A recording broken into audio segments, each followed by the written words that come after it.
दोस्तों, इस वीडियो में हम नोटबंदी से आम जनता को हुए ये 8 नुकसान के बारे में जानेंगे। तो चलिए शुरू करते हैं।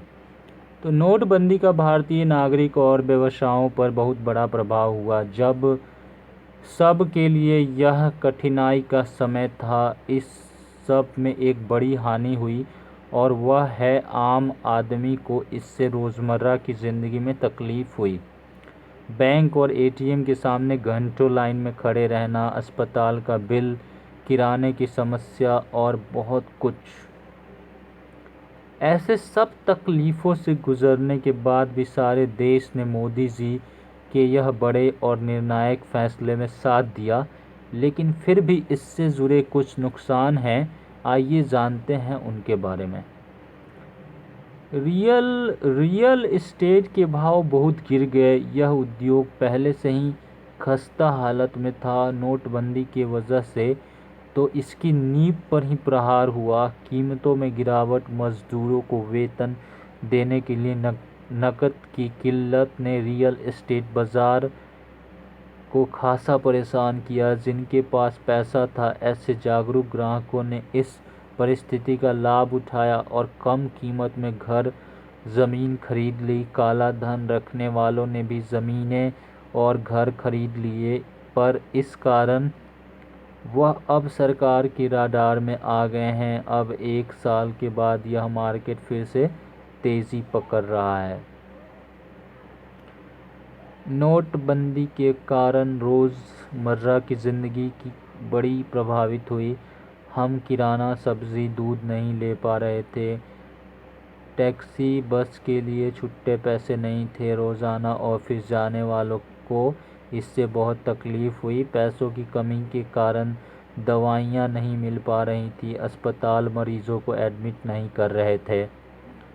इस कारण बहुत सारे लोगों की जान भी चली गई। नोटबंदी के काल में यह सबसे शोकाकुल घटना थी।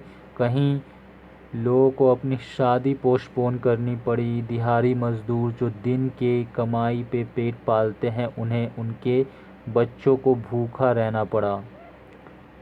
नोटबंदी के चलते सोने के मार्केट में भारी गिरावट आई। इससे शेयर मार्केट को भी हानि हुई। वैसे ही रोज़मर्रा की चीज़ों से लेकर गाड़ियों के खरीद में भारी गिरावट आ गई थी। एक तरह से कुछ हफ्तों के लिए बाजार ठप हो गया था। नोटबंदी से भारत का हर बाजार और नागरिक प्रभावित हुआ था। इस योजना का मकसद सही था, मगर कार्यान्वयन इम्प्लीमेंटेशन सही नहीं हुआ। इसके वजह से करोड़ों लोगों को तकलीफ़ें झेलनी पड़ी। नोटबंदी की अचानक की गई घोषणा से किसी को तैयारी करने का समय नहीं मिल पाया। एटीएम में नए नोटों के माप से मशीन को कैलिब्रेट करने में बैंक कर्मचारियों को बहुत समय लगा। सरकार नए नोट तेज़ी से छाप नहीं पाई। इस कारण आम जनता और बिजनेस की बहुत हानि हुई।